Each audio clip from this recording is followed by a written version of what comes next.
வேட்பாளர் திருமதி தமிழ்ச்செல்வி அவர்கள் 11,850 வாக்குகள் பெற்று முன்னிலையில் உள்ளார். எபிசோடில் பார்த்தீங்கன்னா ஐஸ்வர்யா மக்கள் எல்லாரும் அவங்களுக்கு தான் சப்போர்ட் பண்ணுறாங்கன்னு ராஜாங்கத்தில் சொன்னோடனே நாளையிலேருந்து நானும் பிரச்சாரத்துக்கு வரேன்னு சொல்கிறாங்க. ராஜாங்கமும் பிரச்சாரம் பண்ண வராங்க. ராஜாங்கம் பிரச்சாரம் பண்ணுறதை வரதை பார்த்துட்டு மக்கள் எல்லாரும் அவங்க கட்சியில் போய் சேர்ந்துடுறாங்க. தமிழை போய் பார்க்குறாங்க. முதல்ல இந்த தேர்தலேருந்து நீ வாபஸ் வாங்க அப்படிங்கிற மாதிரி சொல்கிறாங்க. ஐஸ்வர்யா நம்ம தமிழை அடிக்க கை வாங்குறாங்க.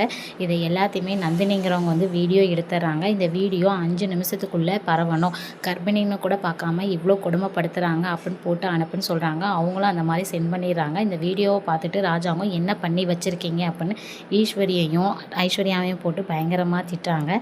தமிழ் அவங்க அம்மா கிட்டே நீ தான் சூப்பராக சமைக்கிறதில்ல, நம்ம ஏன் ஒரு வடக்கடை போடக்கூடாது அப்படிங்கிற ஒரு ஐடியா சொல்கிறாங்க.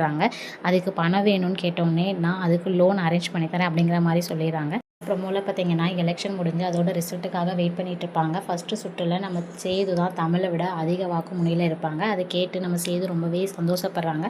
அடுத்த சுற்றில் பார்த்தீங்கன்னா நம்ம சேதுவை விட தமிழ்ச்செல்வி அதிக வாக்கு பெற்றனால தமிழ் தான் ஃபஸ்ட்டில் இருப்பாங்க. அதை கேட்டோன்னே சேது பயங்கரமாக கோவப்படுறாங்க. போனால் நம்ம தமிழ் தான் ஜெயிப்பாங்க போல். என்ன நடக்க போகுதுன்னா அடுத்த ஒரு எபிசோடை நம்ம ஃபுல்லாக பார்த்து தெரிஞ்சுக்கலாம்.